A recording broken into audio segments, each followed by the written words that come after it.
اور آپ کی جو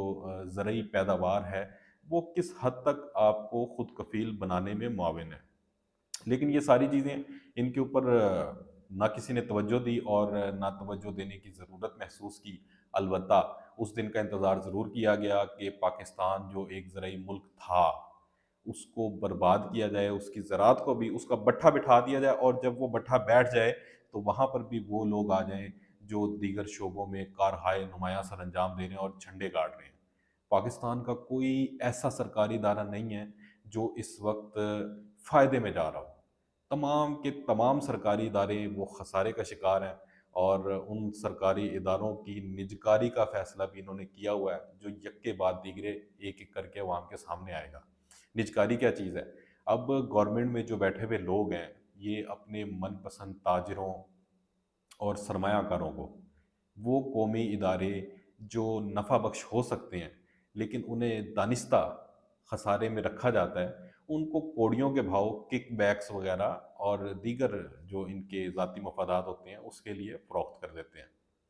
اب ان کو یہ فائدہ ہوتا ہے کہ وہ اپنے منظور نظر افراد کو، چاہے وہ پس پشت پہ ان کے خود موجود ہوں، جب وہ یہ قومی ادارے فروخت کر دیتے ہیں تو پھر یہ ادارے راتوں رات نفع بخش بن جاتے ہیں۔ میں آپ کو ایک ایگزامپل دوں گا کہ شاہد خاقان عباسی صاحب جو ہیں وہ وزیر اعظم تھے، اور پاکستان انٹرنیشنل ایئر لائنز جو ہے اس حوالے سے میں نے اس وقت کچھ آرٹیکلز بھی لکھے تھے، اور ایک دو خبریں بھی جو ہیں وہ ریکارڈ کا حصہ ہیں۔ پی آئی اے ڈے ون سے، پچھلے 15 سالوں کی آپ بات کر لیں، ڈے ون سے پی آئی اے انتہائی خسارے کا شکار ہے، لیکن شاہد خاقان عباسی صاحب کی اپنی ایک نجی ایئر لائن ہے، وہ کبھی خسارے کا شکار نہیں ہوئی۔ اسی طرح آپ دیکھیں کہ 100 کے لگ بھگ ایف آئی آر جو ہیں وہ ہر سال درج ہوتی ہیں سٹیل ملز آف پاکستان میں سے چوری کے، مطلب میٹیریل کو چوری کیے جانے کی۔ یہ حیران کن ایک انکشاف ہے، اور اب تک کوئی تقریباً 1400 سے زائد ایف آئی آر جو ہیں وہ درج ہو چکی ہیں،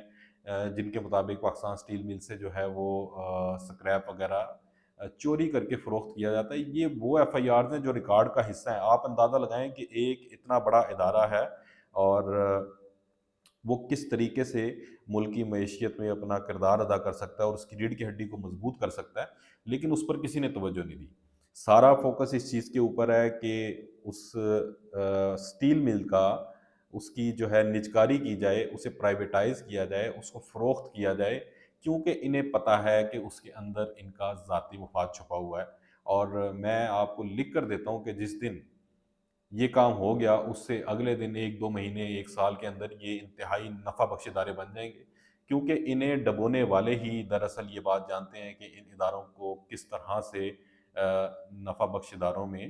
منافع بخش اداروں میں تبدیل کیا جا سکتا ہے۔ یہ معاشی صورتحال ہے، اور میں آپ کو ایک بات بتاؤں کہ پاکستان سے بے شمار نوجوان جو ہیں وہ جا چکے ہیں۔ ایک سروے بھی بلکہ ہوا تھا، اس کے مطابق یہ تھا کہ 68% نوجوان جو ہیں وہ موقع ملنے پر ملک چھوڑنے کے لیے تیار ہیں۔ اور میری اس میں یہ ذاتی رائے تھی کہ جو بچ جانے والے 32% نوجوان ہیں، اگر وہ یہ کہتے ہیں کہ وہ نہیں جانا چاہتے ملک سے، تو وہ جھوٹ بول رہے ہیں، کیونکہ حالات ایسے پیدا ہو چکے ہیں کہ ہر شخص اپنے بہتر مستقبل کی خاطر، اپنے بچوں کے مستقبل کی خاطر، اپنے ملک کی خاطر، وہ اس سرزمین کو مطلب اس طرح سے برباد ہوتا وہ نہیں دیکھ سکتے۔ حالات یہ ہیں کہ اس وقت پاکستان کے